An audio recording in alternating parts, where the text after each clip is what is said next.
नेताजी सुभाष चंद्र बोस। ये नाम सुन पे ही जहन में बहुत कुछ आता है। आजाद हिंद फौज, वो नारा तुम मुझे खून दो, मतलब एक पूरी शख्सियत। एक ऐसे हीरो जिनकी कहानी किसी थ्रिलर फिल्म जैसी है। एग्जैक्टली। और हर अच्छी थ्रिलर की तरह इसका जो क्लाइमैक्स है वो आज भी एक पहेली है। और उस पहेली के केंद्र में एक बहुत ही परेशान करने वाला सवाल है, क्या नेताजी के साथ धोखा हुआ था? यही सवाल आज हम इसी की गहराई में उतरने वाले हैं। कुछ सोर्सेस के जरिए जो हमें हमारे श्रोताओं ने भेजे हैं। हमारे पास शाहनवाज कमेटी जैसी रिपोर्ट्स के कुछ हिस्से हैं और कुछ दस्तावेज भी जो धोखे की अलग अलग थ्योरीज की तरफ इशारा करते हैं। तो आज की हमारी ये जो पड़ताल है, इसका मकसद इन दावों की परतें खोलना है और ये समझना कि ये धोखा अगर था तो कैसा था। क्या ये राजनीतिक था, किसी अपने ने दिया था, या फिर कहानी कुछ और ही है? चलिए शुरू करते हैं। देखिए, सुभाष चंद्र बोस को समझने के लिए हमें पहले उस इंसान को समझना होगा।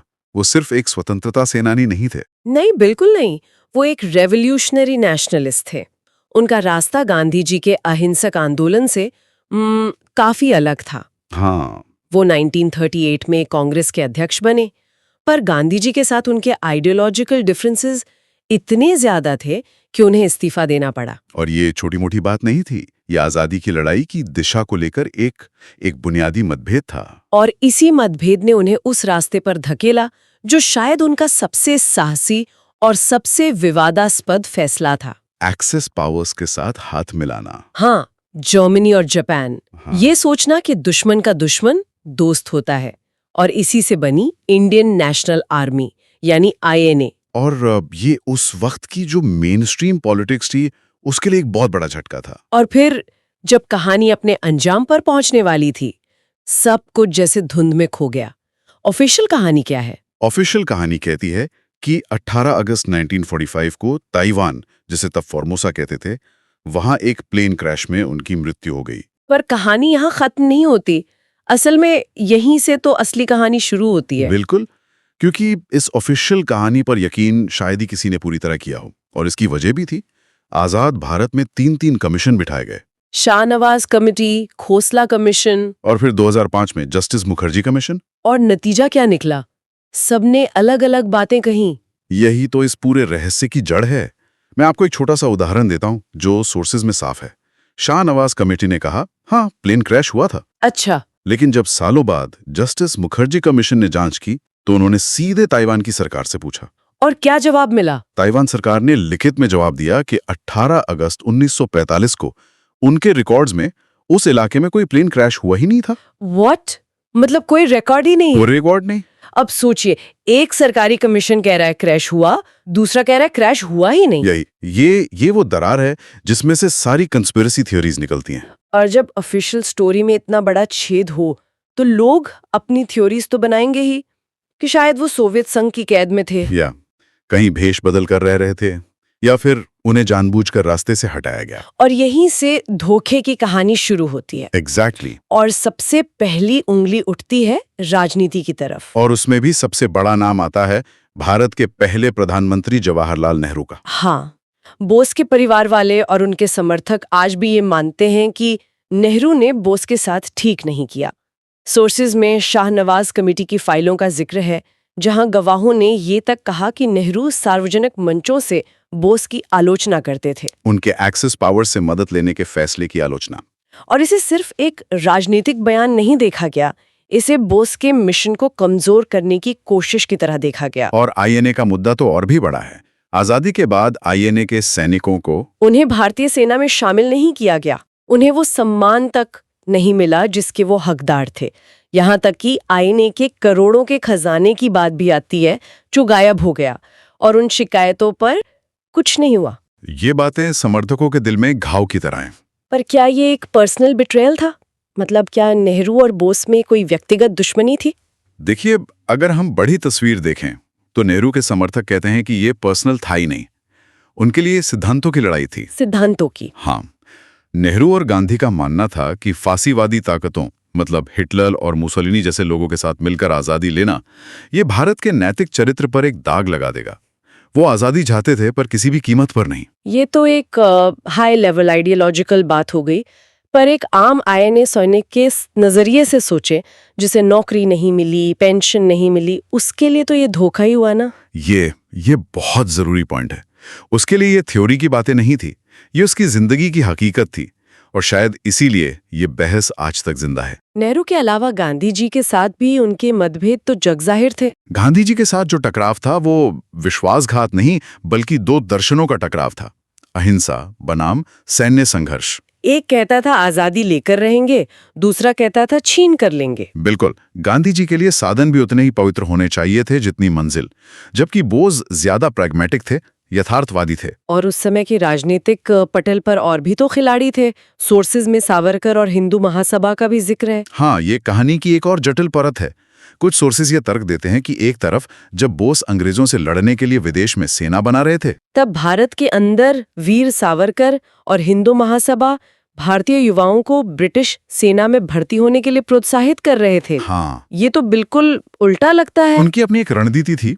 उनका तर्क ये था कि भारतीय युवा ब्रिटिश सेना में रहकर ट्रेनिंग लें, हथियार चलाना सीखें, ताकि जब सही वक्त आए तो वही अनुभव अंग्रेजों के खिलाफ काम आए। लेकिन बोस के समर्थकों के लिए तो ये उनके लिए पीठ में छुरा घोंपने जैसा था। जब दुश्मन से लड़ने के लिए एक एक सैनिक की जरूरत है, तब आप अपने ही लोगों को दुश्मन की फौज में भेज रहे हैं। और आरएसएस के बारे में क्या दावे हैं? ऐतिहासिक खाते ये बताते हैं कि आरएसएस का रुख उस समय एक तरह से स्ट्रेटेजिक इंडिफरेंस का था। मतलब उन्होंने सक्रिय रूप से बोस का विरोध तो नहीं किया, पर कोई खास मदद भी नहीं दी। करेक्ट। उनका पूरा ध्यान उस वक्त जमीनी स्तर पर संगठन को मजबूत करने पर था। तो बोस के नजरिए से देखें तो जब देश की आजादी की सबसे बड़ी लड़ाई लड़ी जा रही थी, तब देश के एक बड़े संगठन का सहयोग नहीं मिला। तो राजनीतिक मंच पर तो कई तरह के विरोधी थे, कुछ सामने कुछ छुपे हुए।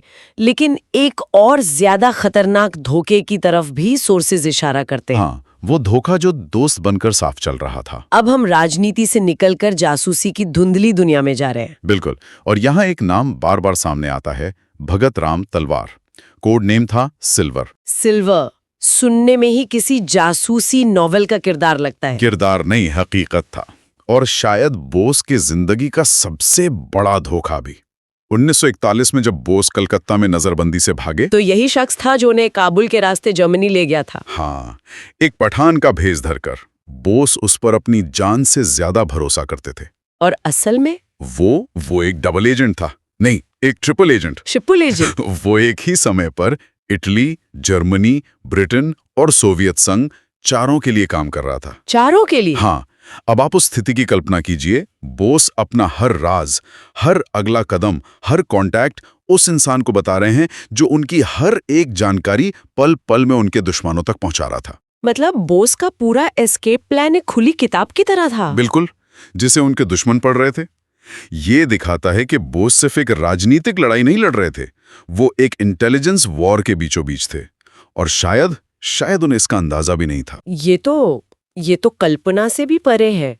मतलब खतरा सिर्फ दिल्ली में नहीं था, खतरा उनके अपने साये में था। सही बात।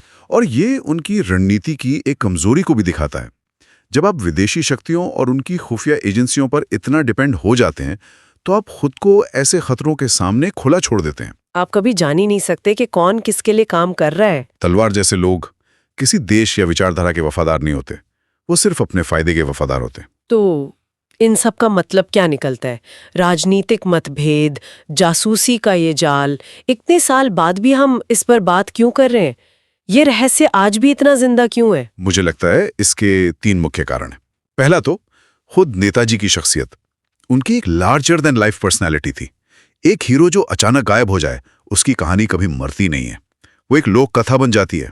दूसरा कारण शायद वो खालीपन है जो ऑफिशियल कहानी छोड़ जाती है ना? जैसा हमने बात की, जब सरकारें और कमीशन ही एक मत नहीं है, तो आम इंसान क्या करे? बिल्कुल, वो खालीपन शक और साजिश की कहानियों को जन्म देता है। और तीसरा कारण जो आज के समय में शायद सबसे ज्यादा रेलेवेंट है, वो है इतिहास का राजनीतिक इस्तेमाल। हाँ, आज की राजनीति में भी बोस की विरासत एक हथियार की तरह इस्तेमाल होती है।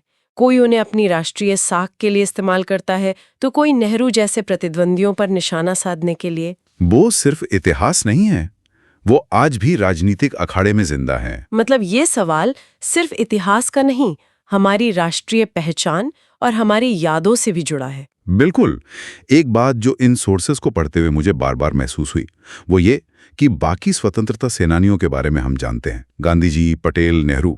हमें पता है कि उनका अंत कैसे हुआ। उनकी कहानियां पूरी हैं। हाँ, उनकी कहानियां पूरी हैं, लेकिन बोस की कहानी एक अधूरा अध्याय है, एक ऐसी पहेली जिसका आखिरी टुकड़ा गायब है। और यही अधूरापन विश्वासघात की कहानियों को हमेशा जिंदा रखता है, क्योंकि एक अनसुलझी पहेली हमेशा एक मुजरिम की तलाश करती है। तो आज की इस चर्चा को अगर हम समेटें, सवाल था, क्या बोस को धोखा दिया गया? और ये तो साफ है कि इसका जवाब सीधा हाँ या ना में नहीं हो सकता। बिल्कुल नहीं। किसी एक धोखे के बजाय ये स्रोत एक जटिल जाल की ओर इशारा करते हैं, जिसमें कई तरह के धोखे शामिल हैं। पहला तो है राजनीतिक धोखा, जी। जो असल में, जैसा आपने कहा, विचारधाराओं का टकराव था। दूसरा है रणनीतिक धोखा, भगत राम तलवार जैसे डबल एजेंट्स का धोखा। ये प्रोफेशनल धोखा था जो शायद ज्यादा खतरनाक था। और शायद एक तीसरा ऐतिहासिक धोखा भी है। आजादी के बाद इतिहास लिखने के तरीके में जिस तरह बोस और आईएनए की योगदान को वो जगह नहीं दी गई जो मिलनी चाहिए थी। उसे मेन स्ट्रीम से थोड़ा अलग थलग कर दिया गया। बोस की कहानी की यही जटिलता, ये लेज, इसे आज भी इतना आकर्षक बनाती हैं। इसमें राजनीति है, जासूसी है, सिद्धांत है और एक गहरा अनसुलझा रहस्य। सही कहा। और अब हमारे श्रोताओं के लिए एक आखिरी विचार जिस पर वो सोच सकते हैं। ये देखते हुए कि बोस की कहानी का इस्तेमाल आज भी राजनीति में अपने अपने एजेंडे के लिए कैसे किया जाता है, शायद सबसे अहम सवाल ये नहीं है कि तब बोस को किसने धोखा दिया, बल्कि ये है कि आज उनकी विरासत को कैसे आकार दिया जा रहा है। और शायद अपने अपने तरीकों से आज उनकी विरासत के साथ कैसे धोखा किया जा रहा है।